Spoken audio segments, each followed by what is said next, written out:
Hi guys, today is the 14th of August. This is the day after Spartan South West. Now, I went down there and I took part in the Beast age group 40 to 44s. It started around 8:20. It was a fantastic event, and this particular video is to talk to you not about my race experience but more the venue and the race format changes that have come into effect and an overall review of the day. We've got an enormous amount to cover really, because there's lots of things that need to be addressed and talked about. Off the back of Midlands, there was lots of noise, lots of complaint amongst the sort of Spartan fraternity, and all of these various niggles had made their way back to Spartan HQ and the good people that organised the events. Now, obviously, they had to do something as to not continuously upset their client base, and they did in fact listen to a lot of what was said.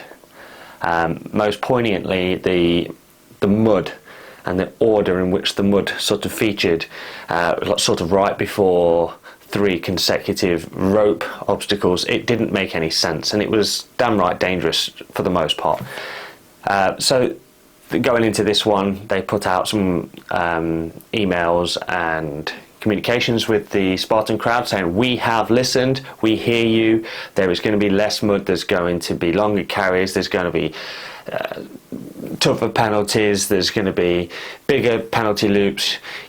These are the rules, and suddenly there was lots of emphasis on the rule book. Suddenly there was lots of talk about, you must do it like this. Our judges are going to be stricter, the penalties are going to be worse, and that kind of, suddenly it was all being tightened up. It was being made Spartan again, and it was sort of rewinding back to a time when people used to enjoy it because it was made fair for all of these particular rules. Now, when correspondence like these go out, you never really know if they're going to turn into something sort of actual on the day. Sometimes promises are made and not kept, but that was not the case at Southwest. Now, when I arrived at the venue, there was very much, it was quite early, there weren't that many people there, it was only the elites and the age group, so it's kind of the guys that take it serious, but there was very much an atmosphere of let's get on with this. You know, the music wasn't banging at that time in the morning, it was very calm, very serious, everyone's doing stretches and warm-ups, and it's a very different vibe. If you ever do like the opens in comparison, there's, you know, everyone's laughing and joking and blah blah blah, and it's a very different vibe. And so everyone's very serious, and they're all sort of getting into their age group pens, and even Spartan Phil's speeches are reduced because everyone there has done Spartan so many times. They've heard this 300 speech from Phil. So he does just a very concise, very to the point version. You only have to say I am Sparta like twice and you're off into sort of the wilderness. Let's talk about the estate first. When you drive onto the estate, you're on the car park straight away. There's no like driving around fields for ages trying to figure out where to go, and refreshingly the car park is right next to the event village. There's no massive long walk, so if you need to do your pre-race admin, put your numbers on and your makeup, whatever, you can do that really easily. You don't have to walk really far backwards and forwards from registration to car back to the start line, blah, blah. There's loads of opportunity to sort of do that. The registration queues were a bit long when I got there, but got through in the end. When I immediately arrived on site, the one thing that was mega obvious was the presence of a different sized and different looking A-frame. For a start, it was really massive. It was at least twice the size of the regular Spartan A-frame, and it had netting over the top of it, so should you have fallen down or fallen off, you wouldn't have fallen outwards, you would have just fallen down the actual net. This is a direct crossover with Tough Mudder. This is a Tough Mudder obstacle featuring on a Spartan course. Now, I don't know if this is going to be something that's going to happen moving forward. Are they always going to now use this larger A-frame? which is predominantly made by scaffolding. It looks like a monstrous structure. I had a little look around it. It's all been weighted down by sandbags and all this kind of stuff, and it was very obviously a Tough Mudder obstacle. Now, if you look at the A-frames in any Spartan anywhere else in the world, they're very standardized. They're very kind of the same. They're the same pitch. They're the same webbing, and as such, people are familiar with how to get up them and down them quite quickly. Forward rolls over the top and coming down facing outwards, because of the sort of incline on them. When you suddenly double the height, it has the tendency to become steeper. So none of that is possible. It becomes a ladder up, a ladder down. There's no messing around. So if they're going to start to do this forward, they're obviously going to be stepping away from what is standard elsewhere in the world. Now, unless they're going to sort of Tough Mudder the entire world and just have these new A-frames, maybe this is the start of a change that's coming. We don't know yet. So we will see on that front. Yeah, so I noticed that was a bit of a change. And then looking around, you could see quite close to base quite a few other of the obstacles. You could see the hoist, you could see the spear throw. And I quite like this because it's really quite welcoming to the spectators, the people that like to follow you around and take your pictures and phones and whatever else.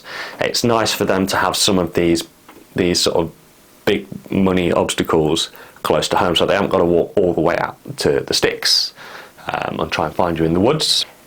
In some of the correspondence that they sent out from Spartan, some of the things that they had said prior to the event was carries that will make you cry, right? Carries that will make you cry. Now, everyone assumed, I certainly did, that this meant buckets and sandbag modification, right? Over things, under things with the sandbag. Now, what I hadn't anticipated is what actually happened on the day. When we got to the Atlas stone, it was very clear that they had changed how that worked. Now, I've always been quite good at the Atlas stone, and I've always kind of thought, well, you don't have to carry it very far. It's not testing enough. It's not testing enough because it was only ever like 10 meters out, 10 meters back. It was really quite inadequate as a sort of an obstacle, I always found, and that's mainly because I was quite good at it. I would walk it out, walk it back. It's fine. I don't know what everyone else is messing around at, but that's just me because I'm good at that. But yesterday, when I was at Spartan South West and I approached the Atlas stones, it was clear that the distance had been increased, and I mean really quite increased. I think it's about four times as long. Right, so this is where the test comes. Being able to hold on to it 4 times longer is suddenly testing people that could easily do it before. And you could see the grimacing faces and the different techniques of holding the Atlas stones. It was getting to people, and a lot of people were having to put it down, pick it up, put it down, pick it up. And you could see that suddenly one of these obstacles that people are not overly challenged by suddenly becomes challenging again. There was a consequence to this. The Atlas stones were out being used for a much longer period of time. So if you imagine 20 Spartans and they've all got a stone and they're in the sort of mechanism of walking it up and down, there's no stones left for anyone to have. So subsequent guys that are coming for their go are turning up and there's none left on the ground because they're all being used. It's the exact same amount of stones, but they're just being used for longer, so there's less at the start point. And this is a bit of a pain. And this happened to me. I rocked up, and I think I had to wait for 3 people before I got mine. And I know that's no great shake. Certainly when it feels a bit like, oh, come on, because you've just done a load of running and you're like, oh my God, there's no stone. But you can see like a guy coming towards you, you sort of make eye contact with the guy that you're going to take that stone, and he drops it and you pick it up and you go. But what I later learned is that this waiting around became worse as some of the more densely populated groups came through, and to the tune that people were waiting 7-8 places for a stone. Now, if you're going for it, if you're trying to get a time, these kind of waiting around instances are are really unacceptable. No one wants to be waiting for a turn. You're committing so much energy and resources to get around as fast as you can, waiting because of just a little bit of poor planning on Spartan's part. I know it's probably something they will address later. It's probably something they've only discovered now as a result of this, and I'm sure they may go out and purchase a few new Atlas stones as a result. Now, similarly, the armour carry, which is the ball on a chain that you carry between your legs and look a bit funny doing it, that was very similarly affected. They had quadrupled the amount of distance it took to carry this thing and back and whatever, and you could just tell that they didn't have enough. And the same thing was happening. You would get sort of clusters of runners, it would sort of bottleneck. All the armours would be out on the course being used, and none come back. So similar sort of setup on that.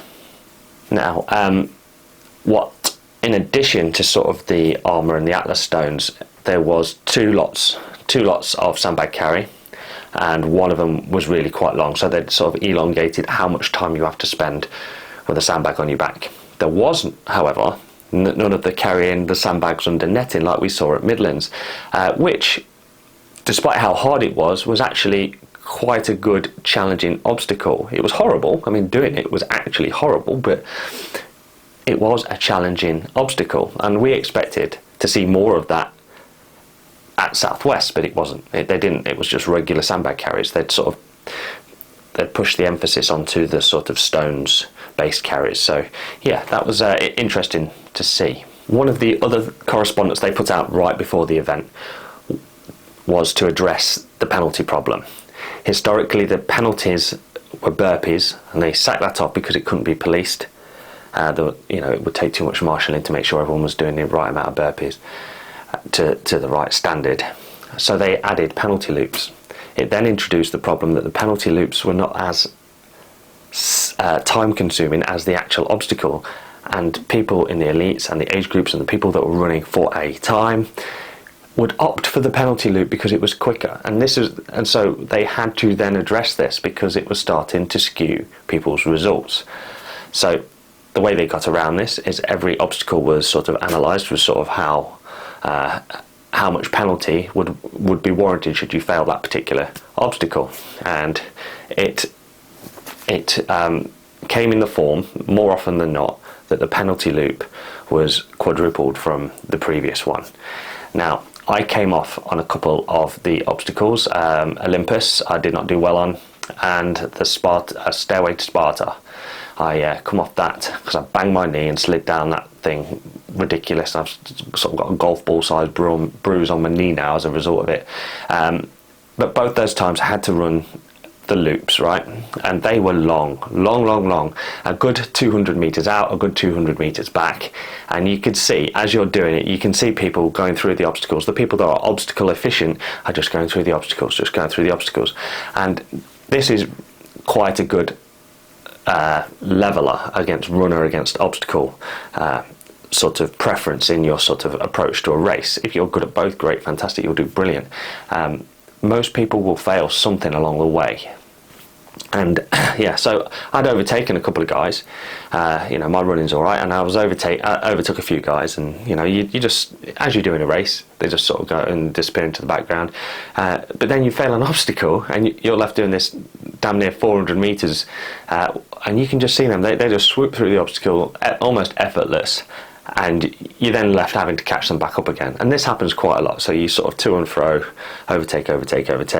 And then sometimes the exact opposite happens where they fail the obstacle and you overtake them again. And it is bringing the penalties back in line, making the race a fairer event all round. And the penalties came in other guises too. The ones I did were penalty loops, but as you go through the obstacles, you can see that there are carries, there are nets, there are drags. There's all these different things that are there happening on the sidelines. These super sneaky penalties, and probably the most interesting of all the penalties that I saw was the very last rig. On the finish line, the rig that has the rings, the bar and the ropes. and a lot of people fail this. And the penalty for that particular sausage was, it looked like it was a penalty loop, but as you entered it, you had to pick up like a log. It wasn't particularly heavy, about a 4-foot log with a rope, so you could sort of wang it over your shoulder, and you could run with it quite easy. So you're running up and down, and then you come across a net, a double net no less, that way. And so you go under one net, then you go under the other net, and you do a U-turn, and you have to go back under the same net again. So 4 nets with a log and a penalty loop. So yeah, you can see the finish line, it's right there, and you're pissing around with all this extra penalty, but that's the cost of missing that last rope. So there's lots of improvements that have been made to the penalty loops, and they've tried as best they could to match the consequence of the penalty to be greater than the obstacle itself. So the failure of the obstacle was always outweighed by the penalty. And I think for a lot of it, they've done that. Probably the one exception to that particular rule was the spear throw. The spear throw takes all of 5 seconds to actually do. Miss it, and you're suddenly doing what felt like 14 weeks of penalty loop. It obviously wasn't. It was all twisty, and it was double backed on itself, and that one felt like it was disproportionate amount of penalty to the throw. You do the throw in, like I say, 5 seconds. It takes you 2.5 minutes to do the bloody penalty loop or whatever. Again, probably exaggerating, but it feels long when you're looking at your clock. You're trying to get your best time. But everything else, I think was about right. I think they could probably reduce the spear throw one just a little bit, so you don't need to be burned that bad by missing something. Throwing the spear is not a regular skill, and it's quite a lot of luck on the day. One thing I did notice is that the targets, the hay bales, the Spartan wooden thing, felt closer. And as a consequence, I overthrew mine, and it went through sort of, if you imagine the sort of frame of the man, mine went literally through the gap. I didn't miss the target, I sort of just went through the small gap that, so it didn't stick into anything. If it was a dude, it would have got him. Anyway, so yeah, penalties, massive improvements. Don't deviate from this again, Spartan. You've about got it right. Just fine-tune the distances. Just adjust them slightly so that they're spot on. They do reflect how much time. And all you got to do is time someone going through the obstacle. Right, it takes you 1 minute to do the obstacle, so we'll have a 2-minute penalty. Or it takes you 10 seconds to do that particular obstacle, we'll give you a 20-second penalty. It needs to be relative like that. Double the amount of time is a great sort of finger in the air. So just time people through it. Figure it out. It's good. Now, one of the things that they promised was less mud, right? Less mud. There was loads of mud at Midlands, loads of mud. And it wound people up because it made some of the later obstacles dangerous. You were shit up. It just didn't feel right. I know rolling mud historically has a place at the Spartan event, but what we don't necessarily want to see is you just taking all the tough mud and muddy bits and stick them into a Spartan race. No one wants that. And when they put out the correspondence to say 80% less mud, you assume that sort of things like rolling mud were being taken out. Now, when I got there and a quick look in the info tent, I had a look at the obstacle list, and rolling mud was still on it, and my heart sunk a little bit. I was like, oh, for God's sake, knowing full well that there'd been a tough mudder there the day before, and I just knew that meant that they were going to put us through the same piece of mud that all the tough mudders had been through yesterday. Oh, great. So, you're halfway round the beast, and I think it's shortly after the armour, the carry, a little bit further up the hill, there is the pit, the hills and hollers of rolling mud. And as you approach it, you think to yourself, right, I'm having to go through that. But then you get a little bit closer and realise that what they'd done is that they'd marked off some of it, like about half, in fact, of the rolling mud distance, and you only really had to go over 2, and it wasn't really that bad. In fact, what was there was much shorter than what was at Midlands anyway. and I don't think it would have been the end of the world to have gone through the lot. But as it was, you only went over 2 or 3, I think it was, maybe, and then you were out and you were running, and the very next thing was the sandbag carry. So you didn't really have to worry about all the rope problems that you encounter when you go through the mud and then you're all crapped up and wet and whatnot. So, what else is there to talk about? Well, one, there was a few key bits of equipment missing.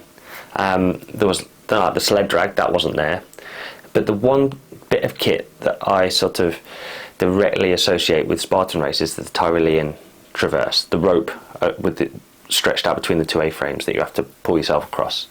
Now, I wore my shin guards especially so I didn't burn a hole in my Achilles like I did in a previous race, and turned up to find that there wasn't one on the course at all, so I wore them for nothing really. It just begs the question, why take such a fundamental obstacle out of the lineup? It's I don't know, I feel that it should have been there yesterday. It's one of those that really sort of separates the sort of wheat from the chaff when it comes to enduring dangling under a rope for that amount of time. But yeah, it's I would have liked to have seen it then. I suspect it will be back at Pippinford at the top of the hill, since it was there the last time I did that. Maybe they just counted up and they've got enough obstacles. Maybe there's just a finite that they need on any given day, and that was that. Yeah. So the last rig was something that had been adjusted ever so slightly. It had a slightly different configuration of dangly bits. So this isn't a particular favourite of mine.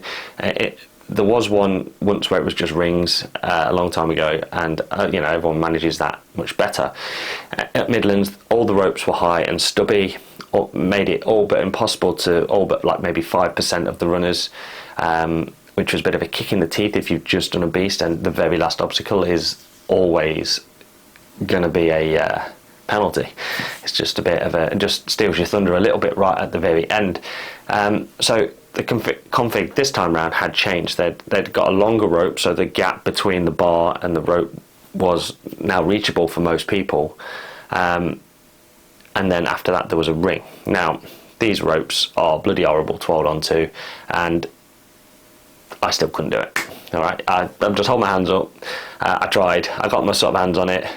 After everything that come before, you got sort of sore hands, weak grip, and you just want to get to the finish line. You got very little left. I'm sure loads of people managed it. It probably favours those that have strong grip strength and low body weight. Climbers and people of that sort of body type and body build, and would just make mincemeat of that particular bit. But when you're sort of 6 foot tall, over 80 kilos, and you're a bit of a lumbering mess by the end of a Spartan beast, you sort of drop to the ground like a sack of potatoes, and then end up going through the penalty with that bloody log. Now, one of the nice surprises towards the end of the race was the bucket carry. You sort of approach the bucket carry, right at the very end. It's quite odd that the bucket carry is at the end. It's normally sort of nestled away mid-race somewhere, and you pick up the bucket carry and you go in as fast as you can. It's a bloody weird thing to carry. You sort of double back on yourself, and before you know it, you can see people putting their buckets down next to the hoist, the Herculean hoist, and then suddenly the penny drops. They've merged these two particular obstacles together. Amazing! What a great little way of merging obstacles. So people would put their buckets down, they would do their hoist, they would pick their bucket up, and they would finish the run. Love to see that. Absolutely love to see that. It was just such a great way to sort of, that when you're at about 95% of the way through the race, to combine two of some of the most famous Spartan obstacles together. It was just nice. I really enjoyed that, and I encourage those kind of mashups because they really do work well. So the venue itself is a beautiful series of open land and woods, sort of all combined. Very well kept, as you would expect in the sort of grounds of a big grand house. So you start off and you're quite out in the open before you sort of end up running through the trees, and what you do figure out quite early on that certain areas where it turns you into the trees, some of this area has never ever been run or walked before. The ground in which you're running on has been quite untrodden, so it's a natural woodland floor, right? So that means that there is fallen logs that have been covered over with moss. There are tree stumps from the times long past where the parts of the forest have been felled and more trees have grown up. And there's lots of rotten wood, lots of thick green, bright green moss that covers the land. One part of it actually looks like the forest moon of Endor, and you can just imagine yourself on a speeder bike just going through, and you can imagine those elite races on speed bikes because they're just going through the woods, and there's bits where the trees are quite close together, so it has that sensation of being on like a speeder bike in Star Wars. Anyway, I digress. There's lots of areas of beautiful sort of running on trails and tracks, and there's lots of like general grass and stuff like that. There's no real gradient to talk about, so there's no real ups, there's no real downs. Everything is just mild, and it's all quite manageable. You can maintain a relatively decent pace. I think I was the first sort of 4 or 5 miles in the sort of low 7s, including the obstacles, and that's basically because there wasn't that many obstacles. It wasn't until sort of midway through that the obstacles started to concentrate, as you often find in a Spartan race. But in terms of like a venue for this kind of event, it is spot on. It is lovely stuff.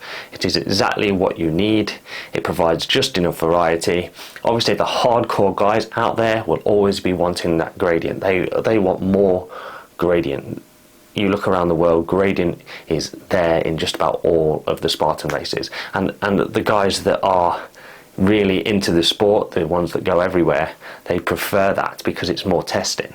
So yes, it depends what sort of event you are. If you are relatively new to the sport and your fitness isn't quite there yet, then this is probably where you would start, because it's not as devastating on the running side of things as some of the more steeper inclined Spartans out there are.